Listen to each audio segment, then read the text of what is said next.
जय श्री कृष्णा। राधे राधे। आपका बहुत बहुत स्वागत है मेरे चैनल एच के सात्विक मोटिवेशन में।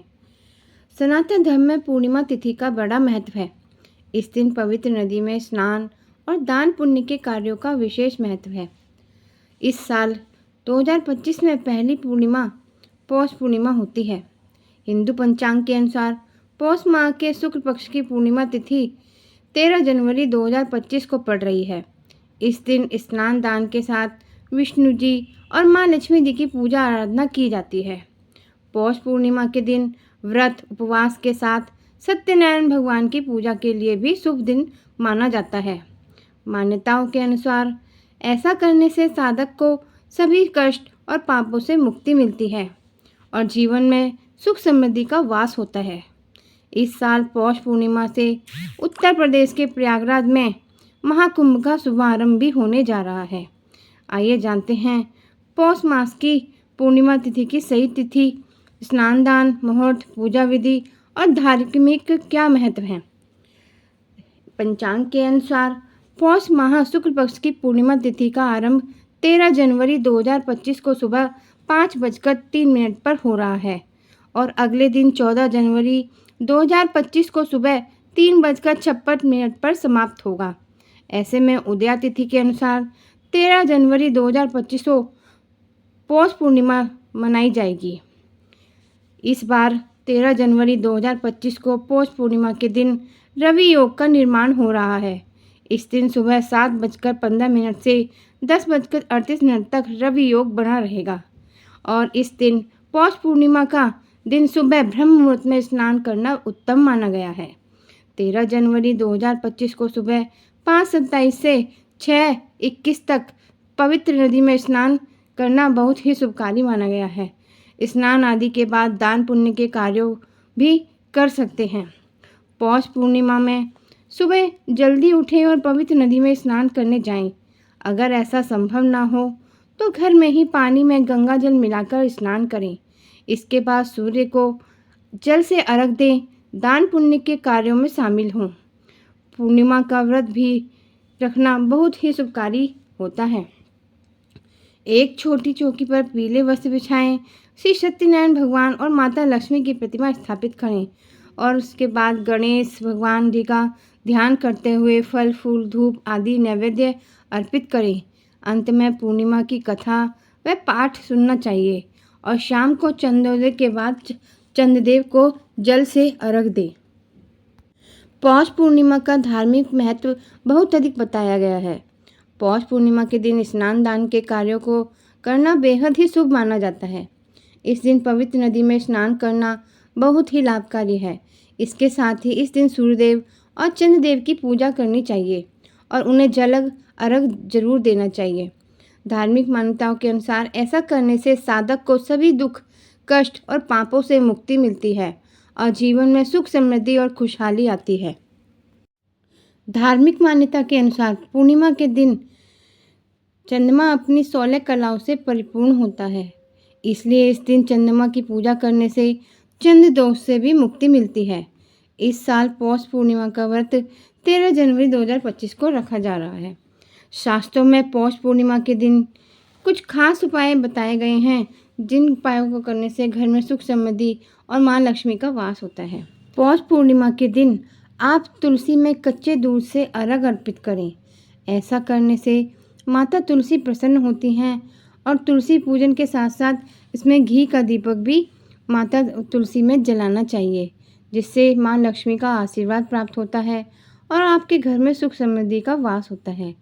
और दूसरा उपाय है, यदि आप किसी भी तरह की मानसिक या शारीरिक परेशानी से का सामना कर रहे हैं तो आप पौष पूर्णिमा के दिन स्नान के बाद सूर्य देवता को जल अर्पित जरूर करें।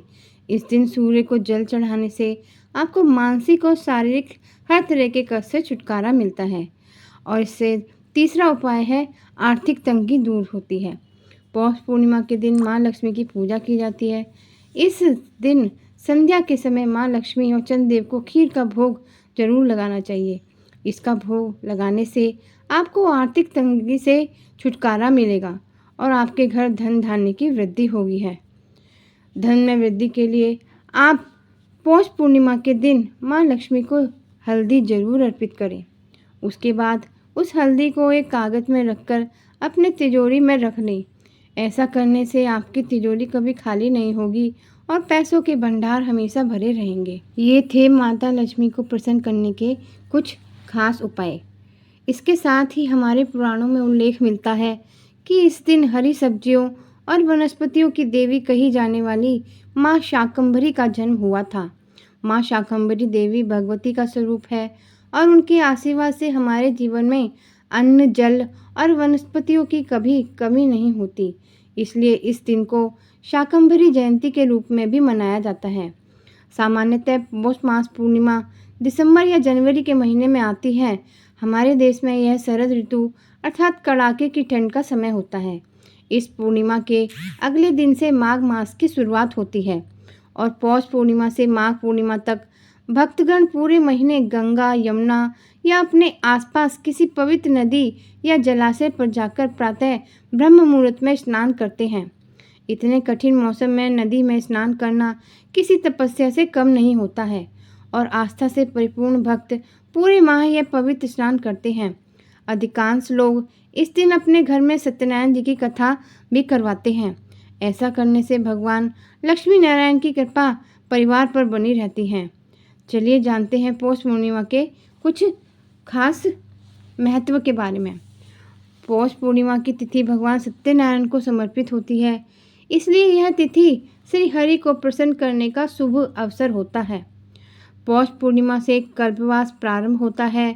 इस अवधि में भक्त संगम किनारे जाकर रहते हैं और सभी भौतिक आवश्यकताओं का त्याग करते हैं। पौष पूर्णिमा के दिन गंगा घाट और प्रयागराज में स्थित संगम में भक्त की भीड़ काफ़ी देखने को मिलती है। इस पूर्णिमा की महिमा भक्तों को जाड़े के मौसम में भी घाट के किनारे खींच लाती है। पौष पूर्णिमा के दिन किया गया व्रत, उपवास, पूजा पाठ और स्नान दान मनुष्य को सभी पापों से मुक्ति दिलाने वाला होता है। यदि आप किसी कारणवश व्रत ना भी कर पाएं तो भी अन्नदान अवश्य करें। पौष पूर्णिमा पर किया गया थोड़ा सा भी दान मनुष्य को बड़ा फल प्रदान करता है। पूर्णिमा के दिन व्रत करने के साथ ही चंद्रमा और माता लक्ष्मी की पूजा अवश्य करें। इसके करने से आपके घर में धन धान्य की कभी कमी नहीं होगी। यदि आपकी कुंडली में चंद्र दोष है तो पूर्णिमा के दिन व्रत एवं चंद्रमा की पूजा करने से आपकी कुंडली का चंद्र दोष दूर हो जाएगा। पूर्णिमा के दिन श्री सत्यनारायण भगवान की कथा अवश्य पढ़नी या सुननी जरूर चाहिए। किसी पंडित को बुलाकर सत्यनारायण की कथा आप घर में भी करवा सकते हैं। इस और आसपास के लोगों को आमंत्रित करने और पूजा करने के बाद सभी लोगों में प्रसाद जरूर बांटना चाहिए। प्रसाद में केले और पंजेरी का भोग अर्पित करना चाहिए। पंडित या किसी मान्य को दान दक्षिणा अवश्य देनी चाहिए और चंद्रोदय होने पर चंद्रमा को अर्घ देकर उसकी उपासना करनी चाहिए। श्री सत्यनारायण भगवान की कथा आप मेरे चैनल HK सात्विक मोटिवेशन पर भी सुन सकते हैं, जिसको सुनने से घर में सुख समृद्धि का वास होता है। और आपको ये जानकारी अच्छी लगी हो तो आप कृपया करके मेरे चैनल को सब्सक्राइब ज़रूर करें, जिससे आगे आने वाली मेरी सभी वीडियो के बारे में आपको जानकारी मिल सके। जय श्री कृष्णा, राधे राधे।